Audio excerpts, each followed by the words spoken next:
I think every hour is different, and every hour your mood changes quite a bit. It is very important to not get distracted to your long-term goals. Hello, I'm Dr. Becky Sage. I'm co-host of Founded and Grounded, and I'm here today with Ollie. Ollie, how are you today? Yeah, I'm not too bad. I've got a bit of the lurgy. It's come down in the Collard household. But the show must go on, Becky, so ploughing ahead. And I'm just pleased that we've got it now because I'm supposed to be going away at the end of the week. So it could be worse timing. And we all get to enjoy your husky voice throughout this podcast today. Well, I don't know about that, maybe. Well, no, you sound lovely as usual, Ollie. And it's quite a challenge. Again, this is something that as entrepreneurs, I think we often just pretend like we don't get ill and we don't have these moments of feeling a little bit more lethargic and down and not being able to necessarily run at our normal pace. But it's pretty normal. It's very human for us to pick up these bugs and have to deal with it, right? Yeah, and I think it puts founders and entrepreneurs in a bit of a hard place sometimes because, you feel like you should be working and you have to work. But often I find if you're really bad, then it's actually more productive just to rest and recoup, and then actually you're going to have more energy to go again. Yeah, I completely agree. I have an autoimmune condition, so it's a chronic illness, and sometimes I get fatigue with that. And for the early years in the business, I would just beat myself up about it and still try to push through. And I've realized now that if you take those small moments of rest, then it's much more sustainable. You can, you get over it a lot more quickly, and then you can get back to it. So yeah, I'm definitely an advocate for taking that break when you need it. 100%. And I think self-care as a founder is something that you learn along your journey. I mean, I'm kind of 6 years in and still learning it. So I think it's something that probably doesn't come naturally. So we just want to, kind of get that message out there to any founders listening. Yes, please do look after yourself. So talking about founders, and we'll discover in this interview whether this founder looks after themselves and how they do it. But who are we talking to this week, Ollie? We've got a great founder on today's episode. So we've got Kaushal, who is founder of a company called envoPap, which is a sustainable packaging company. And I really love this company, and I have really enjoyed listening to the interview. I think if there's a theme to take away from this is that there's a really strong ethos that over time has been woven throughout this whole business. So this business is a little bit more mature than maybe some of the other ones that we're talking to, and from a time perspective as well, has been around a little bit longer. And so I think that gives us another set of things that we can learn from Kaushal as a founder. And I should also say that I've worked with Kaushal previously, and for me, I was so impressed by that integration of commercial and impact success, being able to do both. And I think so many of the founders that we talk to, this is what their mission is, to build both commercial and impact success. And so I think that this is a really perfect story for everyone to listen into. So let's jump to part one of the interview so everyone can find out more. Good afternoon. How are you doing? Wonderful, Ollie. Thank you so much for inviting me. That's quite okay. It's an absolute pleasure to have you on Founded and Grounded. So thank you for making the time and coming into the studio here in London in Soho. Kaushal, first of all, I wanted to share something. So we actually share our country of birth, which is India. Wonderful to know. Indeed, a fantastic country.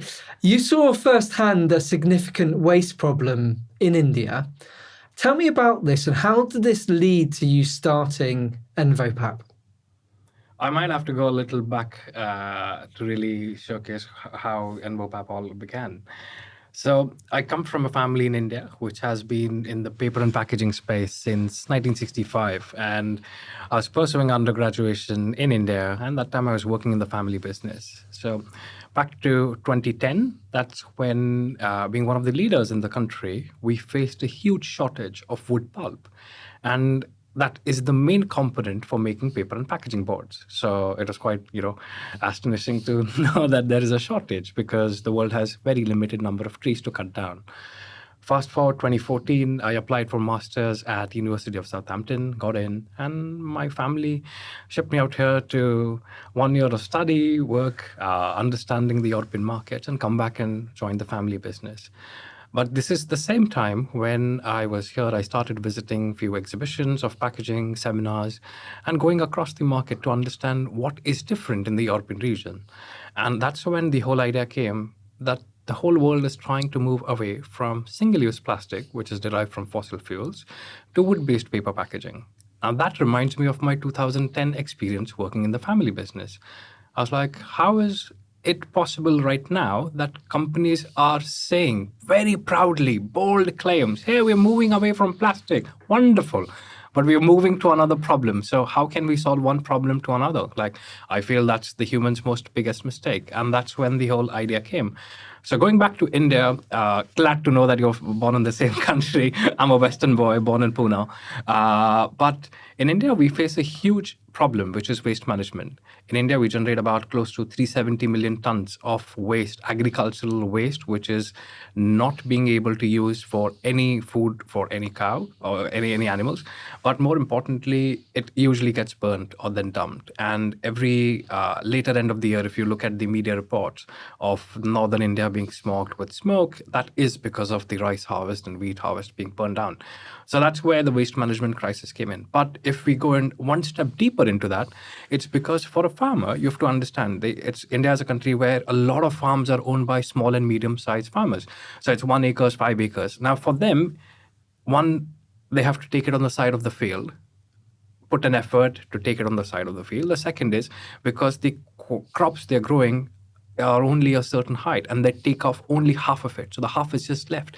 So instead of putting manpower and labor to clean it up, it's rather better take a matchbox and light the whole farm on fire. Get up in the morning, you're done.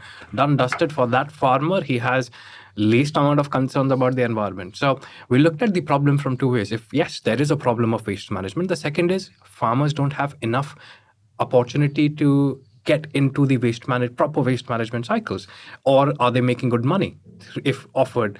So we looked at that, and that's how envoPap was started. The model is very simple. We want to empower farmers, so we buy their waste at a price.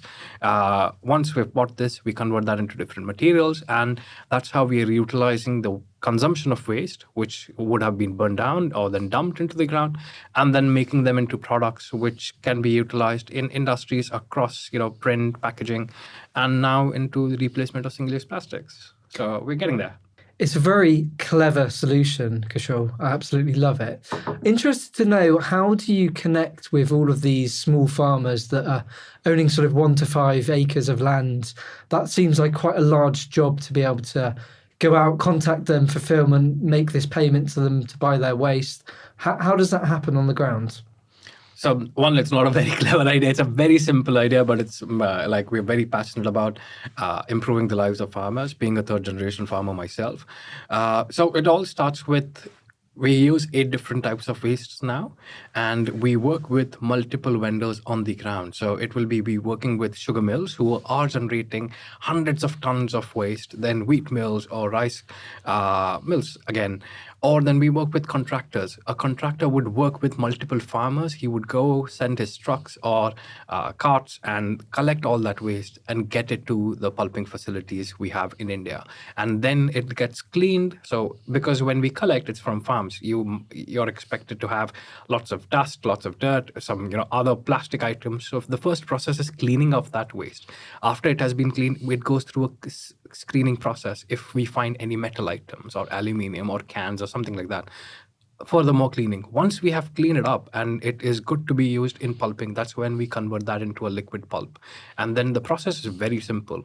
So once we've created that into pulp, now let's take a step back. Wood paper production is made in the similar process. So you take a tree, cut it down, make that into chips. The chips are then pulped, and that wet pulp is then put on a machine where it is being dried into making paper. So if you touch any of your paper materials available and all the way from your magazines to your books, you will see there's a certain amount of texture if you look at into the light. And that's the same technology we have utilized here. Is the making of the paper is as good as wood fiber. So our products have become plug plug and play. So when it comes to pushing our materials into where wood fiber paper packaging is being used, it's like a plug and play. So the converter or the printer or the packaging company doesn't have to think once or twice again, will this work on my machine? Amazing. And I like the fact there that you've got all of those contractors, as you called them, like essentially the distribution in the country. And essentially that's creating more jobs and economic wealth as well locally, isn't it? Yes, and at the end of the day, if we are growing and we are inspiring a world with better carbon negative packaging, we also want to focus on community development. And right now, we are working with an organization called Fair Trade. So with Fair Trade, we are looking to buy all our sugarcane waste with Fair Trade certified sugar mills in India, so that they have their own setup where a certain number of farmers are part of their cohort, and then we are paying a premium which goes into that escrow account. So those farmers who are contracted with a certain sugar mill is able to get the fair trade benefits. And as a company, for us, the benefit is that yes, there is a demand for fair trade certified products in the packaging sector as well. So just an example, like you're buying a fair trade certified soap or a coffee, but if the packaging is also fair trade certified, it's a full feel good factor, right? And for supermarkets, it's a great story to tell and a good product to sell. So we're looking at it from that side. But community development is very important for us. And that's why we are also a B Corp for the last 4 years now. Yeah, 2019. Amazing. And interestingly, you said there about, people selling these fair trade products, but if they aren't fair trade over all aspects of the product, including the packaging, are they really fair trade or not? I think it's a process. It's a process of transition, and it will take time for a lot of the products we see in the supermarkets to be 100% fair trade certified. Right now, it's starting with certain components. So your coffee is fair trade certified, or your sugar, but the packaging material is not, or the printing ink on that is not, or the supermarket as a whole is not buying 100% of all the coffee and sugar being fair trade certified. I think we are starting in that phase where you have certain sections in the supermarkets. Hey, these are the fair trade certified products, or green products, or vegan products. So I think we are in that phase, and it's a transition. And I don't doubt in the next 10 years, I think we'll have more and more fair trade certified, because individuals can make a larger impact in such a way by helping companies who are doing community development.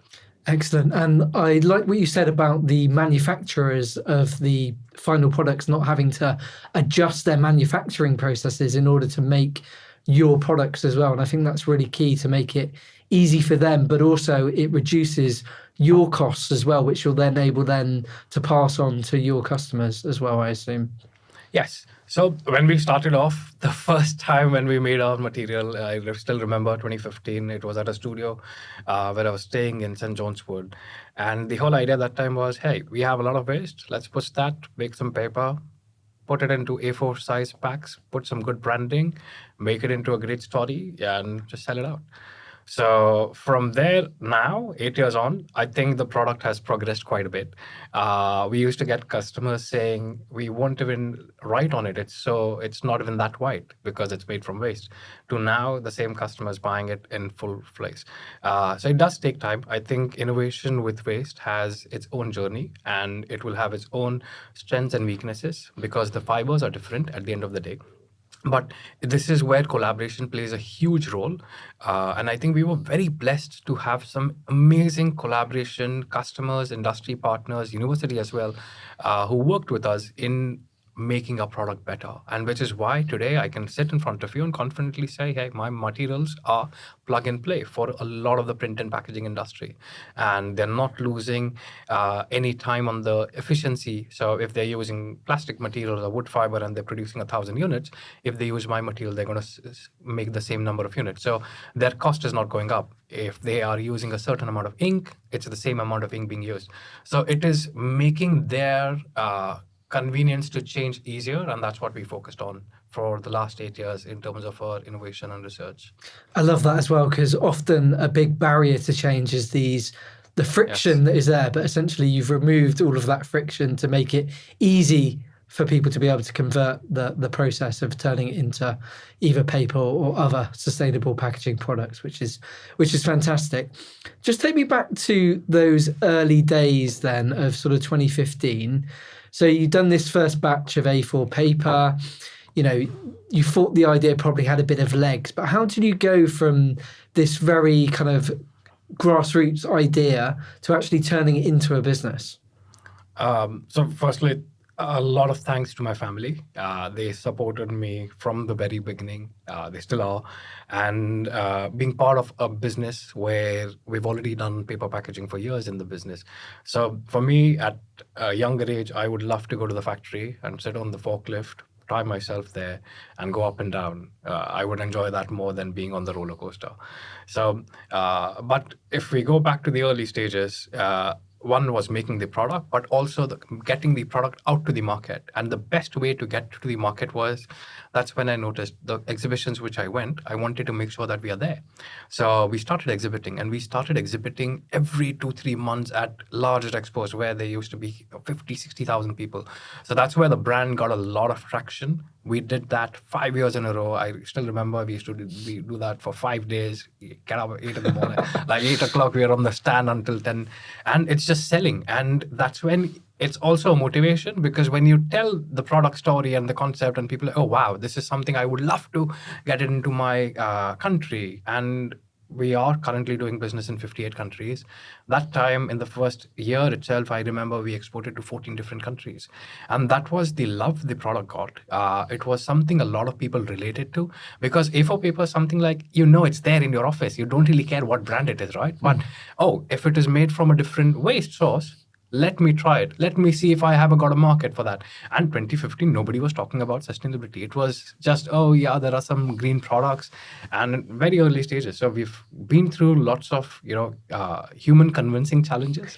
For a packaging materials business, it used to be like the management or the sustainability team or the operations team used to be like, oh, we love this. But when it goes to the production side, the operators were not very comfortable moving it to, because they're set, they are very happy with what is going on. They don't want to put that effort of moving to a new material supplier and going through that phase. So it does take a lot of time with larger businesses to get them completely hooked on and then move into contractual commitments. But it's a journey, and I think survival is good, because if you survive a few years, then the same customer comes back, hey, this innovation was great, we saw it a few years ago, now they're selling, now we see a lot of them in multiple places, now let me take that risk and buy. So early years, I think good that we kept pushing, kept going for lots of expos. Being in London, I think that was a great benefit, because you're exposed to this amazing startup ecosystem where everyone wants to help you. Everyone knows someone here or the other. And if they really like and relate to your story, there are people who have open-heartedly just made introductions. Hey, you should speak to these guys. They use a lot of packaging. It might be worth a conversation. And this way, we have developed some amazing relationships with incredible clients. Fantastic journey, as you say there, Kaushal.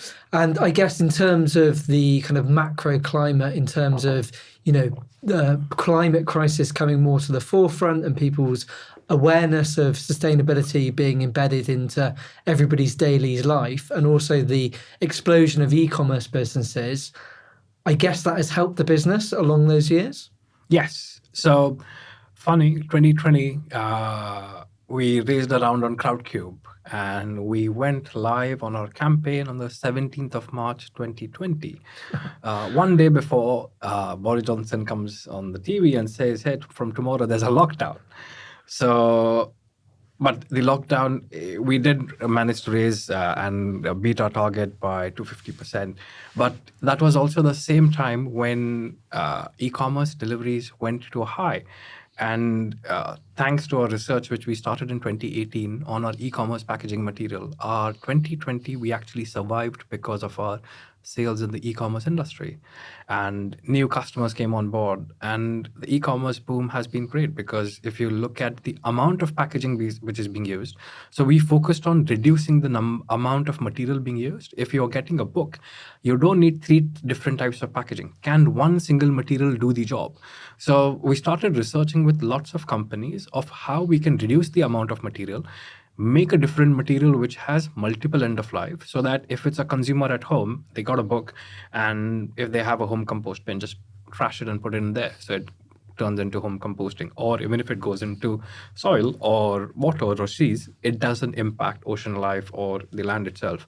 And for us, it was very important of making sure the material is recyclable so that it can be made into paper. At the end, these are waste fibers and they can be converted into new materials. So we looked at these two aspects of reducing the amount of material being used, and the second is focusing on the end of life of it. And these two factors definitely helped us survive the pandemic, work with the e-commerce sector, and keep going.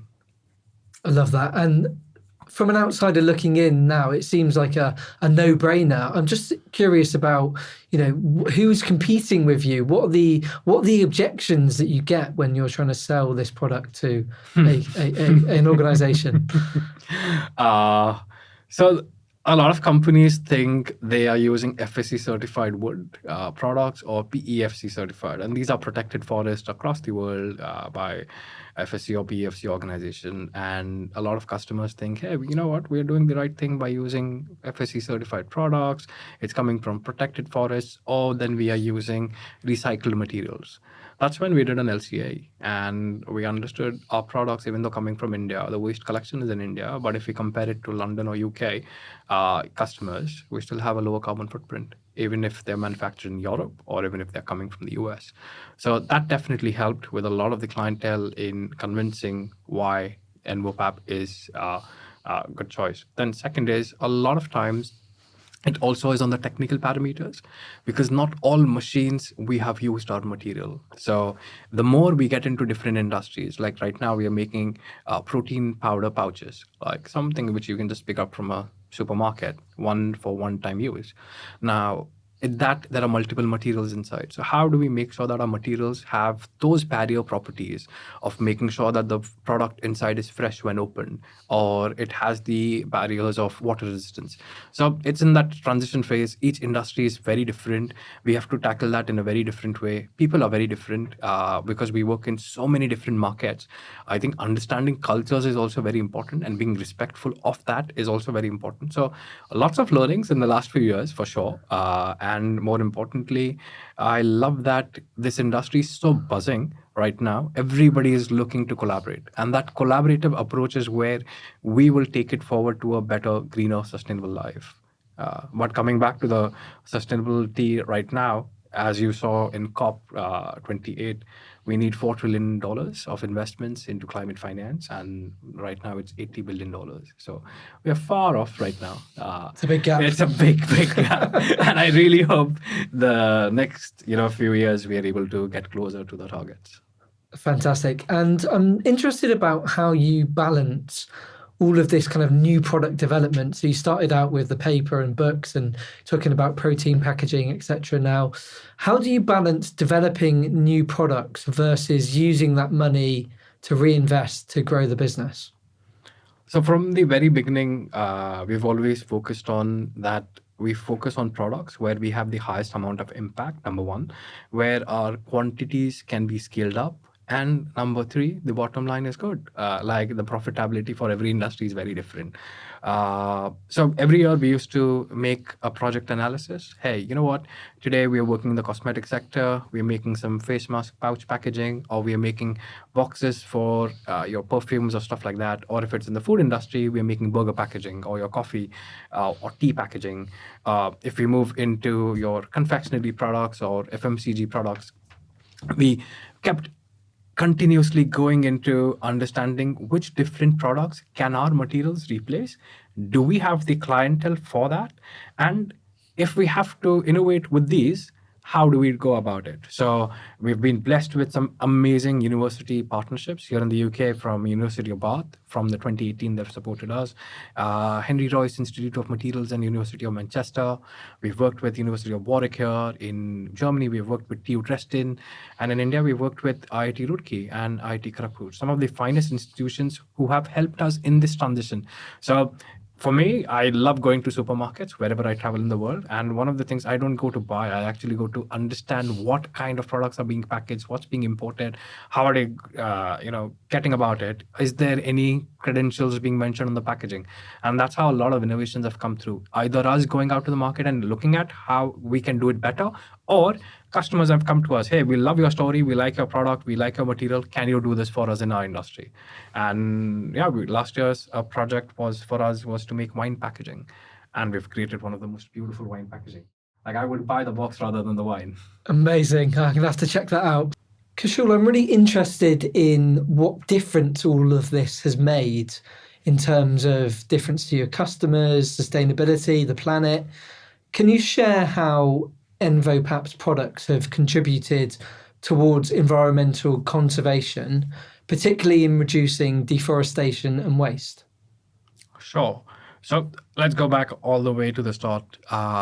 When we buy the waste, we are helping it from getting burnt, reducing the amount of air pollution.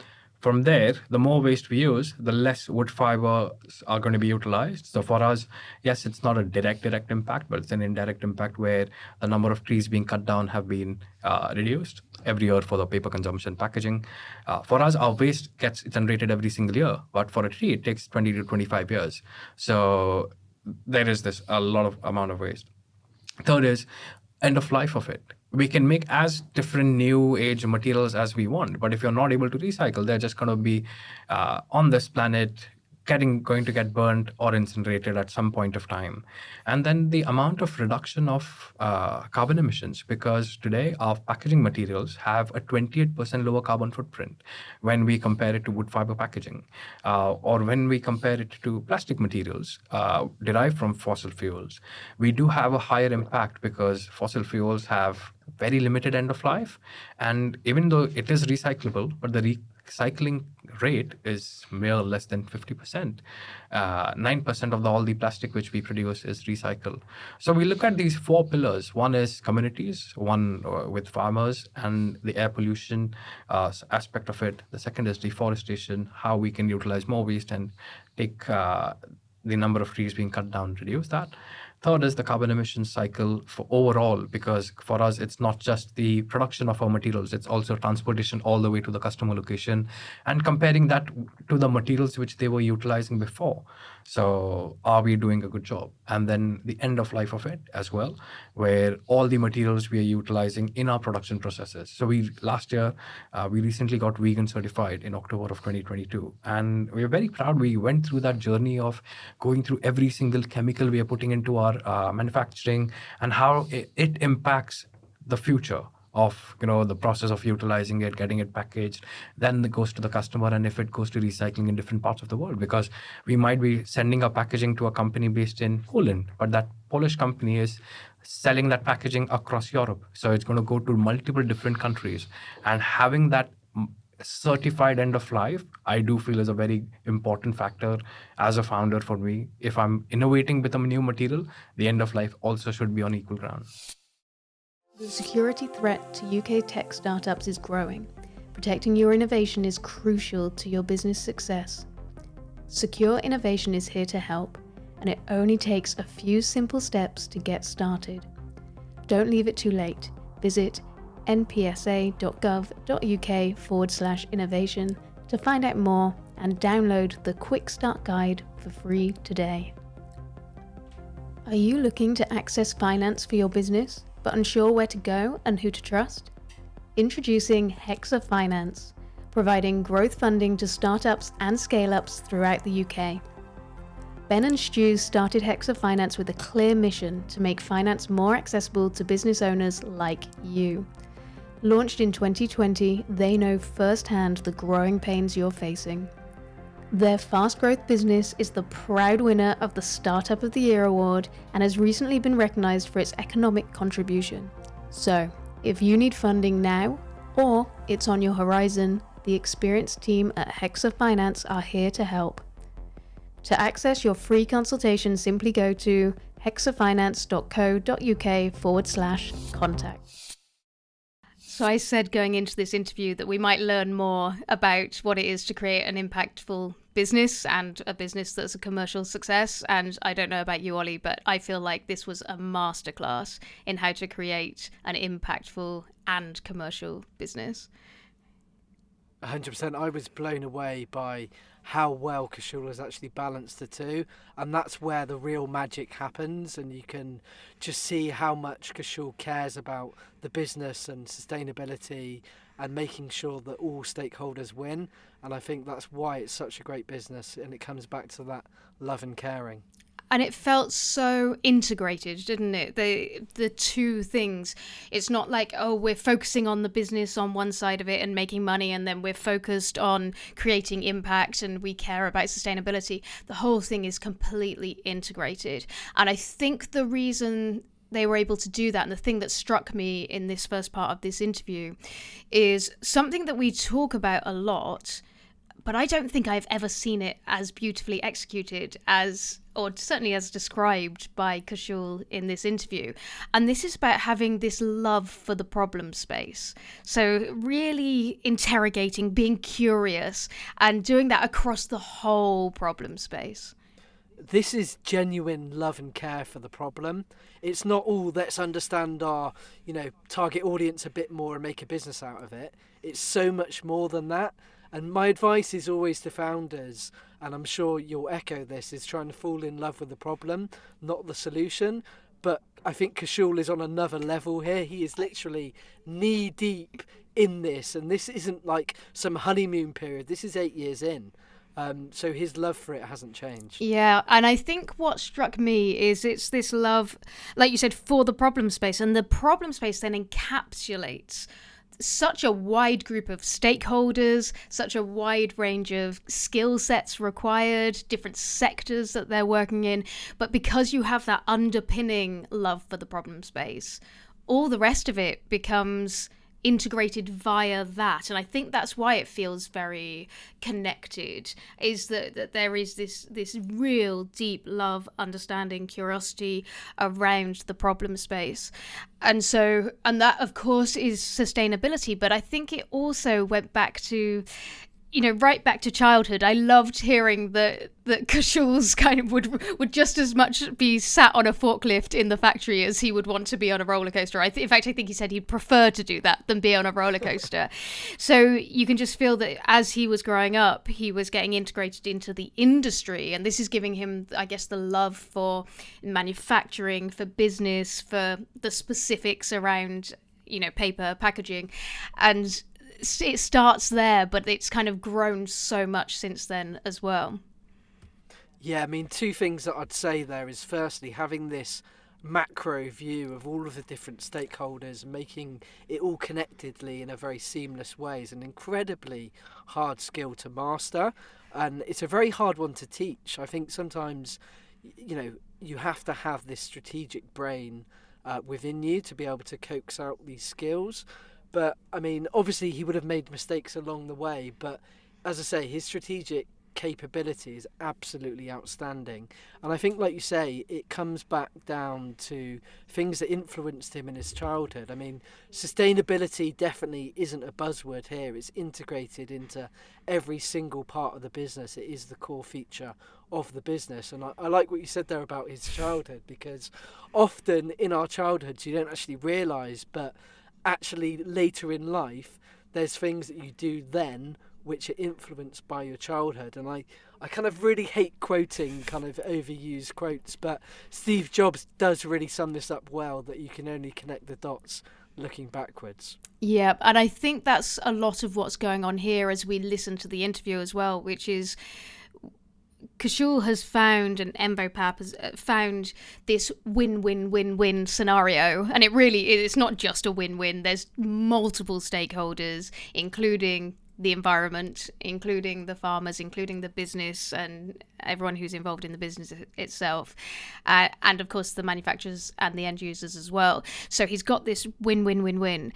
And I think it looks very clear from where we are now. But as we mentioned before, this business has been around for 8 years, and actually he's been involved in the industry before that as well. So getting at that win-win-win-win, being able to see this picture very clearly is something that has evolved over time. And it's not something that I think we find just immediately when we start our business. It's through that kind of deep exploration, but also the discipline of stepping back and finding perspective, which of course is incredibly important for entrepreneurs, where we often can get trapped in the day-to-day. Or how are we stepping back and seeing what's the most important thing right now in order to help us with the bigger picture and figure out how we're going to build this wider strategy. And having said that about it evolving over time, I think something else that Kaushal does very well is that he's very bold in his vision. And he had to be from the beginning of this business, because again, it doesn't work unless you consider all stakeholders and how you solve problems for all those stakeholders. So right from the beginning, he had to believe, oh, we're going to be able to access this waste.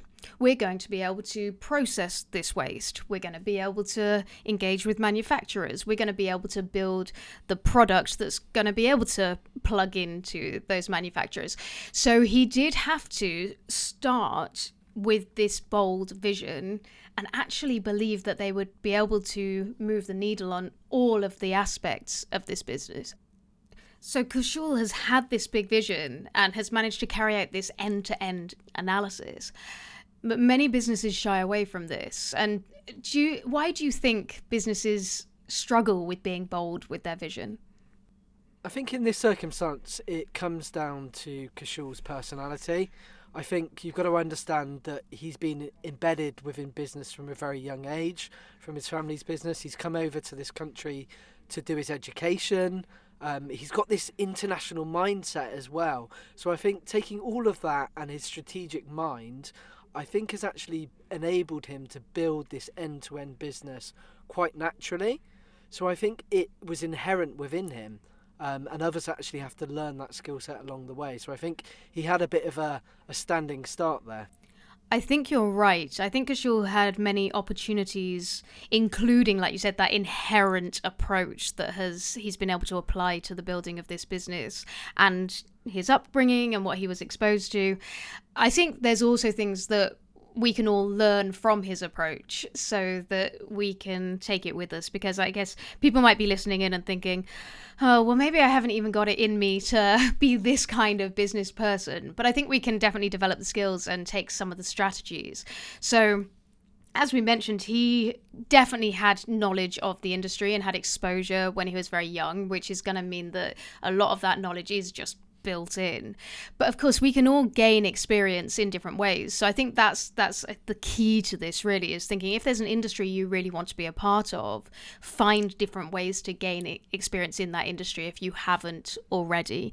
And perhaps understand that you don't have to jump into a business immediately if you don't feel like you've got the experience to do that.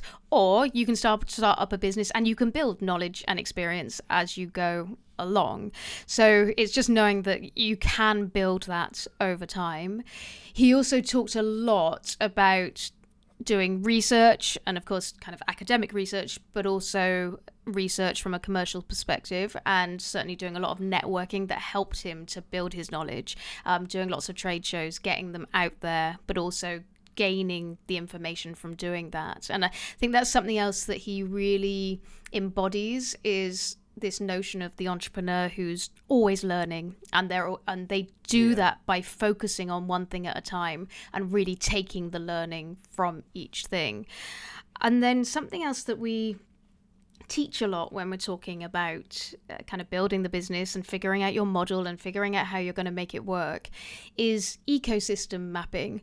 Now, Kaushal didn't explicitly talk about this, but I think he demonstrates it in terms of the business and the model, where he's looked across the whole ecosystem, looked at the key players and how they currently interact with one another, and then looked at where does envoPap fit with each one of these people across the ecosystem. So getting a real understanding of how he fits across the whole ecosystem, instead of just thinking of kind of a singular interaction in terms of like customer business. It's like, where do we actually sit in this whole ecosystem? Some great advice there, Becky, for people listening. I think the ecosystem mapping is a fundamental... let me start that bit again. Some great advice there, Becky, which can be applicable to founders listening. I think the ecosystem mapping piece is vitally important. But as you say, also just getting out there on Kaushal's example of the trade show circuit and not being afraid. He's going out there, interacting with customers, suppliers, selling in what his vision is, and just getting that feedback. And that's so critical to building a business, is just not being afraid and putting yourself out there and just getting rid of any inhibitions. And then just to pick up on one more point as well about if you're looking to go into a particular industry or learn more about the world of startups, if you're not sure on your idea yet, the best thing you can do is actually go and work in a startup yourself. So I'd say if you're not sure of your business idea just yet, try and get some exposure working within one before you launch your own business. Many of our founders talk about that, don't they? Many of the entrepreneurs that we speak to have had that experience previously. I certainly did. And actually, even now, doing mentoring and coaching and training with businesses alongside doing my own businesses is so valuable, because you get to really understand the ins and outs of different businesses, and again, you can learn about different sectors if there's a sector focus. So there's definitely lots of different ways that you can do that. And Kaushal really did demonstrate this learning.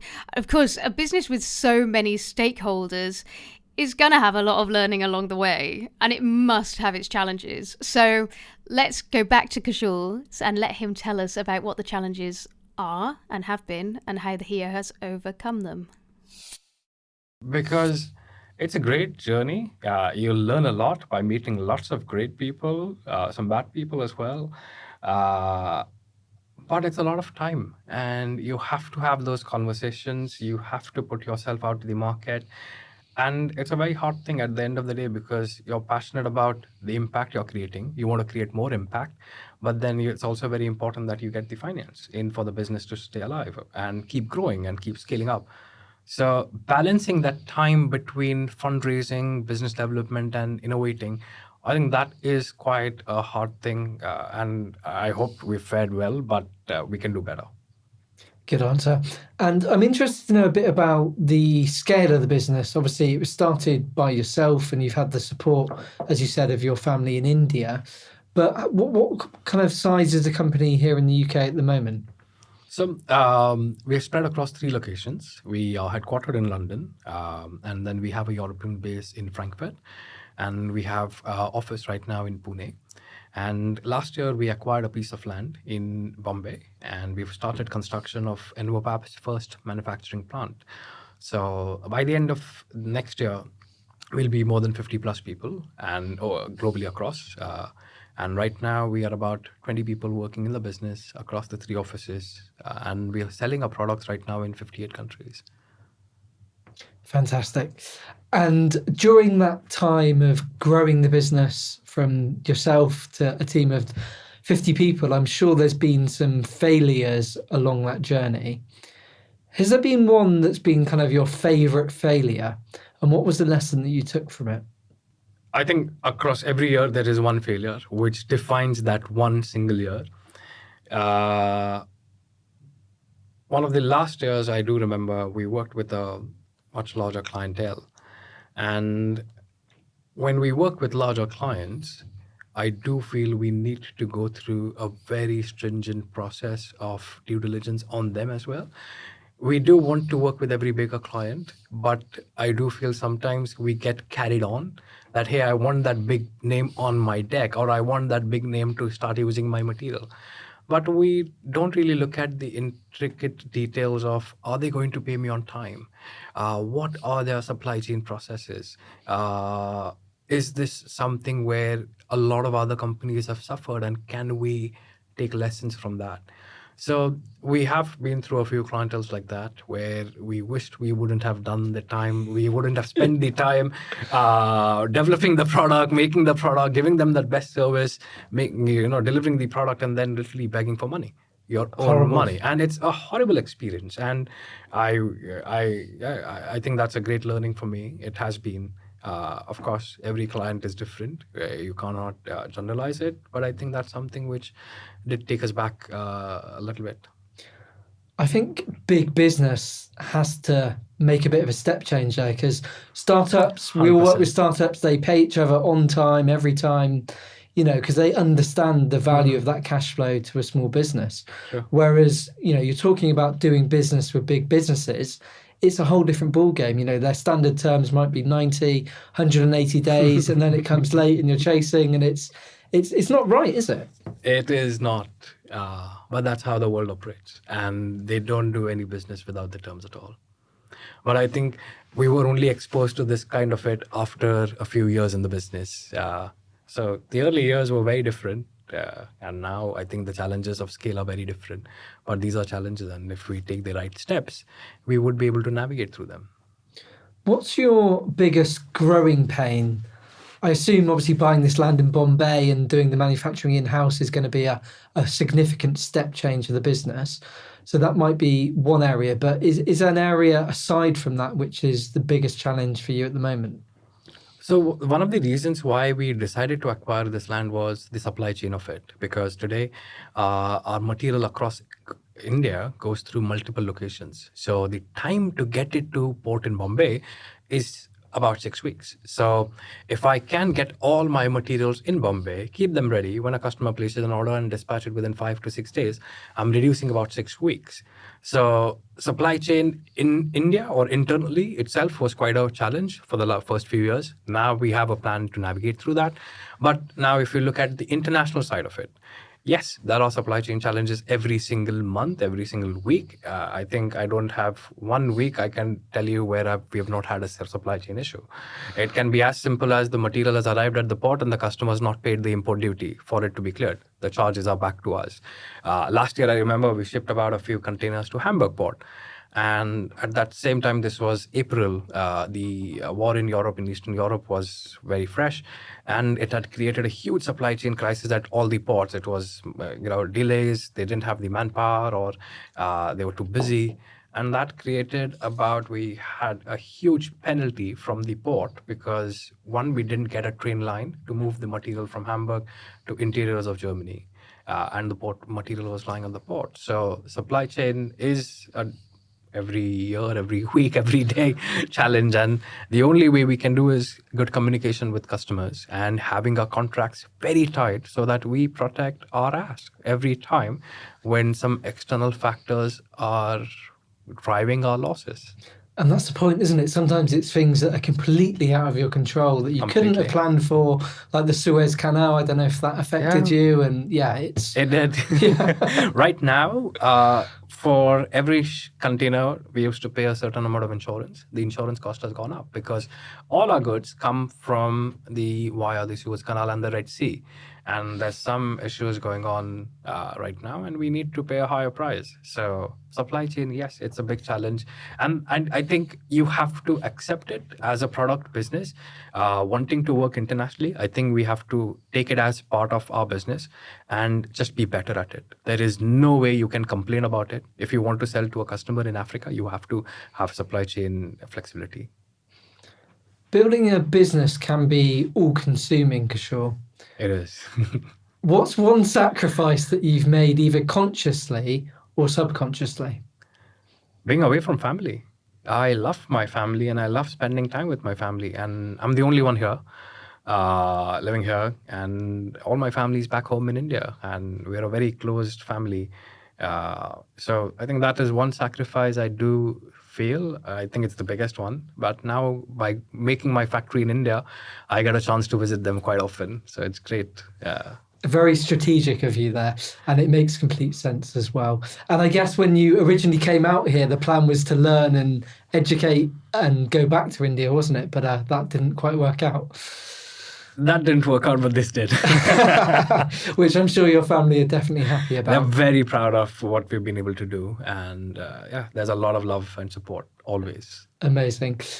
What are some of the differences? Because you're doing business across 3 different continents, as you say. What are the cultural differences in terms of doing business? So today, 40% of our market is Europe. The rest would be Africa, a little bit of Middle East. And Australasia is something new we have been doing since 2021, so the last 2 years. each market is very different. Each country is very different. Each region of a country is very different. All the way from like my early years, I used to visit a lot of Africa. We got a lot of traction in 2017, 18 in Africa itself. And the East and the West work very differently. To now, when we look at Europe, the western parts of Europe is very tick box heavy. And the Eastern European is, yes, tick box, but the decisions are far more quicker. So to get a clientele in, let's just say, Hungary to Poland or Greece, it would take us, let's just say, 6 to 9 months. But the same in Western Europe, like France, Belgium, UK, or even Germany, would take 12 to 18 months. So the decision taking is a lot more different. That's one very, definite difference I can feel. After decision making, it's also the thoroughness required for due diligence from the customer's end. So different customers have their different approach of going into the detail of understanding their technology, making sure no errors are there when they're going to be putting some money or investing some capital into trying a new product or a new material. And communication. I think these three factors are very different in multiple parts of the world. Kaushal, you definitely got your work cut out there in terms of all of the different cultural differences in all the regions that you're operating in, and it must be a bit of a minefield at times, so hats off to you there. Learning to work with different cultures, countries, markets is something that so many small businesses overlook. I think many businesses I see think that all they need is the product market fit and then it can be adapted easily. But listening to Kaushal highlights some of the big challenges that may arise. So I think it's so important to be conscious about what it takes to diversify. And that doesn't necessarily mean that you have to know the specific challenges that are going to occur when you enter a new sector, country, region. However, I think it is really important to understand when you are doing your business planning, when you're determining your business strategies, that there are going to be unforeseen circumstances and there are going to be new challenges. It's going to take new investment if you are looking to diversify or enter a new market. Yeah, 100% Becky, and I think what you don't want to do is try and run before you're walking. So I think diversification really has to come at the right stage in the business's journey, because if you try and diversify too early, you're going to lose focus, you're going to dilute your offering. So what I would say is do one thing very well and then look to expand from there. There used to be some great support that the Department for International Trade used to do, is basically these funded trade missions out to specific regions where you could go and... The Department for International Trade used to have these funded missions where they take out businesses looking to expand into new regions and get them exposure over there and let them learn about the market. I think the funding for that has been cut at present, which is a real shame, because it provides invaluable insights for founders looking to expand on an international basis. But I'm sure, like these things, funding goes in cycles, so I'm sure it will be coming back in potentially in new guys. So I think if you're looking to diversify into new regions, do contact your local Department for International Trade about what they can do to help you. Yes, we definitely took advantage of that when we were in the education sector, going out to Southeast Asia and getting to be part of different events, meet different businesses out there, meet different potential clients out there. It was very valuable. And like you said, I think there is definitely less funding at the moment, but there are different opportunities to do this too. So it's always worth keeping an eye on both the kind of more general funding. Places like the British Council will support businesses, but I believe when we did it, it was a very sector-specific thing as well. So definitely worth keeping an eye on that.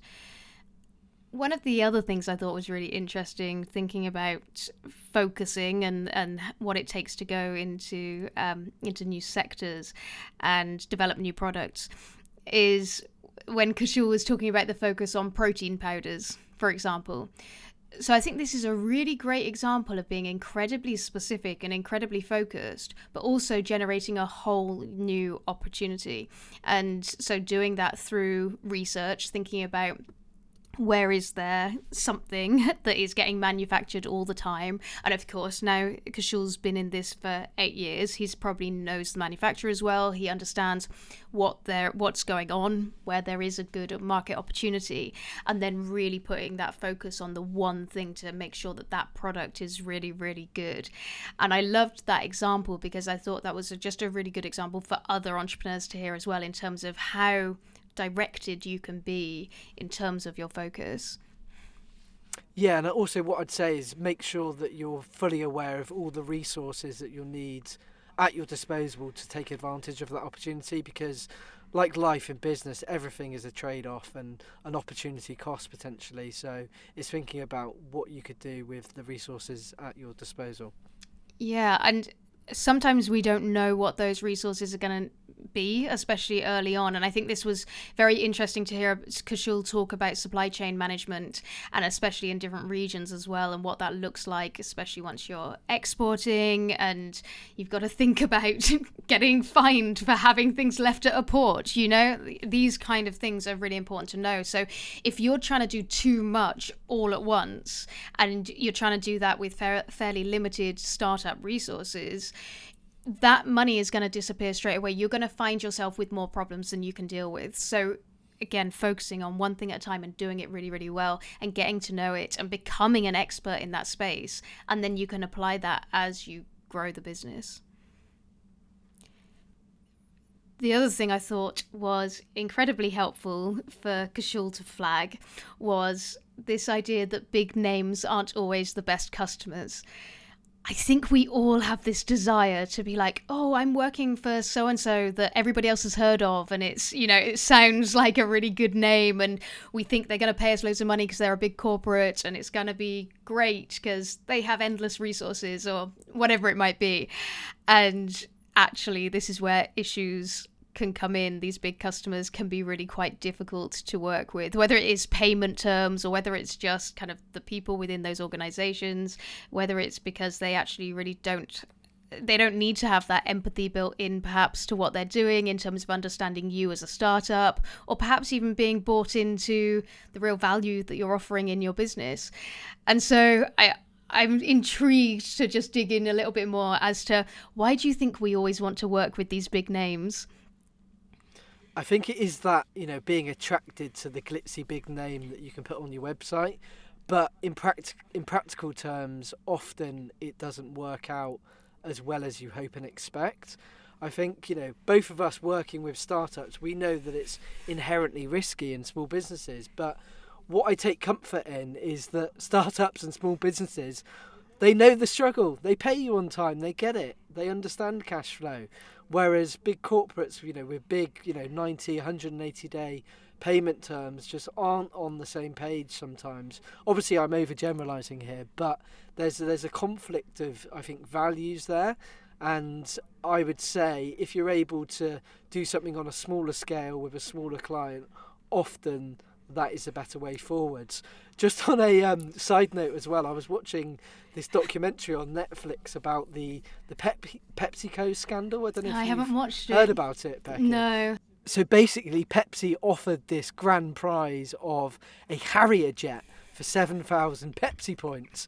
And they basically, I won't, you know, spoiler alert, give away too much, but they did everything in their power to not give that offer to a customer. And I think sometimes corporates can be seen to doing the right thing, but in reality, they don't make it easy for people.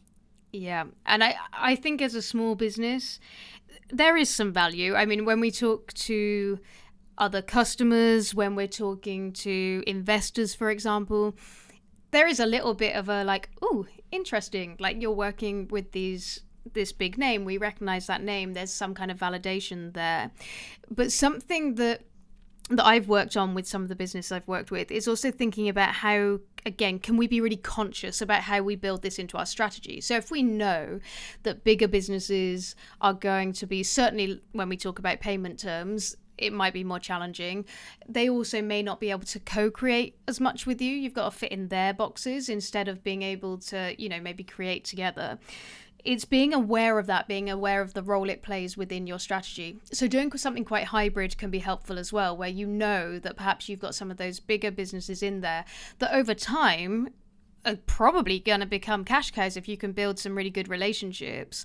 But perhaps they're not good for the quick turnaround, for the innovation, for other aspects of what you want, and recognize that like they might be difficult in many ways. So I think it's about being conscious and about building into your strategy of those challenges that may come up with them.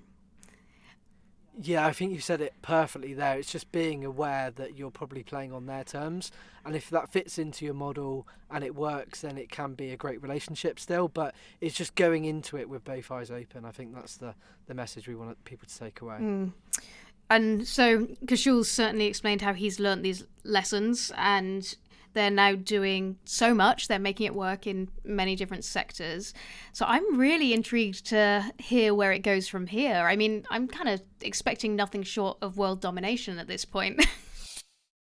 Just on this, one thing which I was very passionate from day one, always wanted to do business globally. So yes, these are different, parameters of doing business internationally. But one thing which really inspires me is going to a new country, going there, meeting the business aspect of people over there, understanding their personal lives, trying different foods, learning a lot more about their language or their, culture, and then finding different words to cheers. So that's something which I really love doing. And I hope, touch wood, that keeps going on for the most of my life. We'd have to get a separate video aside from this, Kaushal, with doing all of your cheers in different languages that you know. And I'm sure, we might have a few drinks by that point. Kaushal, what does the future hold for envoPap, and how do you measure success? So for us, we are now focusing on building an asset business. Now that, of course, a physical asset is one where we're building a manufacturing plant. We will 10 times our capacities of production of what it is today, so that we can impact more companies and more countries across the world. But a larger part of that is this is a demo. This is how we will do it. Now, the waste is, I have started with the waste from India, but if I'm not wrong, there is agricultural waste across the world, and stubble burning is not just a problem which is of India, it's a global problem. So for us, when we look at our success in the next few years, is replicating our technology in multiple parts of the world. But we can't do it alone. We need partners. We need local partners who are as passionate as us, who want to focus on the community aspect of it, the environmental aspect of it, and then the capitalized business mindset of it. So that's something what we're very much focusing on. Build the facilities, create the most innovative new materials, which have the best end of life, and replicate that in multiple parts of the world.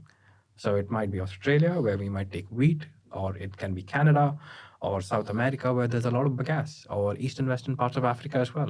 So we hope we be a company in the next few years where we have the options to choose which markets we want to enter and with whom we want to enter, and create a technology which cannot be replicated by someone.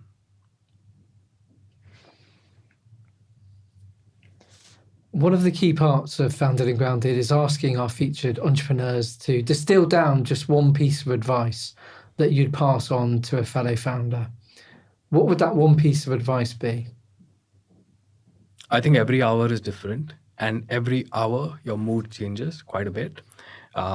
It is very important to not get distracted to your long-term goal or get distracted to your other parts of the day of the work, like the work in the day, by some small, medium, or large issues. I do feel having that balance of doing different things and keeping that energy high and completely positive is very important. Like, you can have a very bad start to the morning, but if you keep, be better, you can achieve quite a bit of things. So that mindset, it took me time to understand this to the fullest, but I hope I get better. And meditation definitely helps. So I was going to ask, how do you stop yourself getting distracted? I meditate quite a bit. And every time I want to move to a new thought, I just close my eyes and deep breath 5 times. Hold it 4 times and push it out 4 times. Love that. And I think it can have massive benefits for founders and people in general if they do take themselves there. But some people are maybe not sure how to start or what to do, or feel a bit silly doing it. So your advice again? hold your breath and think about what you've got to now and what you can get to. Small setbacks don't define your future. Where can people find out a bit more about envoPap and you personally online? So we have a very active and engaging social media now. In the last few months, we've been really working hard to optimize. So social media, you can follow us on Facebook, LinkedIn, Instagram, and now X at envoPap. It's across everywhere, envoPap. And a little bit of me, I'm more active on LinkedIn. So feel free to hit me up if you want to have a conversation. Always happy to. Fantastic. Well, it's been an absolute pleasure talking with you this afternoon. So thank you so much for your time and insights. Ollie, I was right. Kaushal is definitely intending to have world domination, but in a good way, not in a bad way. If world domination is all about benefiting communities and the environment, then that's what they are after. Yeah, often when you say the phrase world domination, you think of these bad political or corrupt business people. But if world domination is in Kaushal's hand, I would helpfully hand over everything to him to let him run the world. Please, can we start redefining world domination towards something that is actually beneficial and caring for our planet and our people, as opposed to the other way around? That would be absolutely wonderful. So something I've been wondering about as we've listened to this whole interview is how Kaushal manages to make a complex business sound so simple. And it seems like one of his secrets is meditation. Do you meditate, Ollie? Do you know what? I try. I'm on a bit of a journey with it. So I've got the Calm app. I try and do it before I go to bed. Sometimes doesn't happen, but yeah, I'm on a journey. I can definitely see the benefits of it. So I'd say I'm a novice, but I can starting to see some of the rewards from it. And I think, like anything, it's a journey, isn't it, that you go on. But yeah, I'm definitely making a conscious effort to make it part of my sort of daily habits. What about you, Becky? Well, I've gone through different phases, and I've gone through phases where I've kind of really been like, I have to meditate for X number of minutes, and that means something very specific, every day, or I've got to do some very specific journaling and that kind of thing. And I don't really do any of that anymore. Occasionally, but not all of the time and not on a regular basis. But I really liked something that Kaushal said, and this is actually what I do, and I think it's very helpful, which is it doesn't have to be anything more than just like stilling yourself for a second and thinking about, where am I now? Where do I want to go? And I think this idea of just kind of trying to find these tiny moments of calm and tiny moments of coming back to yourself is the most realistic way for me at the moment. I've got lots on, and it like just scheduling in, even if it is 10 minutes at the beginning of the day, well, that's 10 minutes I'm going to be late for a train, or 10 minutes I'm going to be late for a meeting, so I think that idea of being able to just take that moment in time and sort of go, where am I? Like, center yourself in that moment and just see what comes to you if you ask yourself some questions about what's going on in your life. So I would say that that's the sort of meditation I'm doing more of at the moment. And then he also talked about the breathing exercises that I think can really help. So I do actually do breathing exercises as well, and that is in my routine. So, and again, what Kaushal recommended, which was about deep breath in, hold it, and then push it out and hold it. So just having those moments with your breath, I think, are another thing that we can do as founders to bring ourselves just back to ourselves, to be grounded, to be more centered, because that's when our strategic brain takes over. I think we talked earlier about, there's something inherent in Kaushal to be able to have that really strong strategic brain, to be able to see the bigger picture. But I think one way that many of us can develop that is to take those moments and to allow ourselves to step back, and that gives us some perspective, which if we're always just in the doing, if we're always just running around, we can get very caught up with that, and then that gets in the way of us being able to see the bigger picture. Yeah, and it ties back quite nicely in terms of when we were talking about self-care at the beginning of the episode, and I think something that is actually so simple and doesn't take a huge amount of time. Like, just try and make some time for it. I mean, if it's working for Kaushal, then I'm definitely going to give it a try. And I think, breath work is a bit of a hot topic at the moment, but I think if it makes it sound so simple and easy, then I'm definitely going to take that as a takeaway for myself. Kaushal's everybody's new role model now, by the sounds of things. He's got compassion for self, compassion for the people he's working with, and compassion for the planet. And that's really, I guess, the themes that run through this whole episode and run through his whole business. And that's why it's able to be successful. So if you're interested in checking out what envoPap are doing or getting to know Kaushal better, check out those links that he talked about in the episode. Ollie, what are people saying about our last episode? So, Eric from Rival. We had some really interesting feedback to Eric's episode. James Ewan, founder of Orca, said, "Ooh, this sounds like a good one. Prepare for the marathon. Entrepreneurship is a journey of endurance. Build emotional and psychological resilience." And that was a quote from Eric, and he said such great advice there. Really looking forward to giving this one a listen. We also had some feedback from Eric's network in terms of the episode. Eric, I have to say, was very candid about the very honest nature of running a business. And obviously, we really thank him for doing that, because that's why this show actually exists. So Mark Headley said, "As a new co-founder, you're not selling it to me, mate. All I want to hear about is rainbows and unicorns." We'll really definitely give this episode a listen and get some insights from your journey. And I know you sort of came back on that as well, Becky, in terms of those comments. Yeah, I think that it's part of what we're doing is trying not to sugarcoat, right? And I actually kind of enjoyed the comment in the sense of it was kind of tongue in cheek, and I think that's actually it's been a bit of something that you and I have been talking about a little bit now, is this idea of like having some more fun with it. So of course, Founded and Grounded is about getting these stories out there because we want to demystify entrepreneurship for the good and for the bad. I think there's a lot of issues that come from the fact that we, when there's this pretense that it's this special rainbows and unicorns kind of journey. And the flip side of it too, I think, if we only focus on the negative things, that's not right either. This is a reality that millions of people are living as an entrepreneur, and that looks like many different things, and it has its challenges. And if we're honest about it, then we can be a community together working through those challenges. And if we can then add a little bit of fun and play into that too, then great, because it's...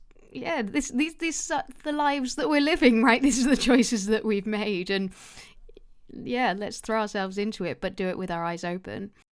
100%. And, even in the UK, there's 5.7 million small business owners.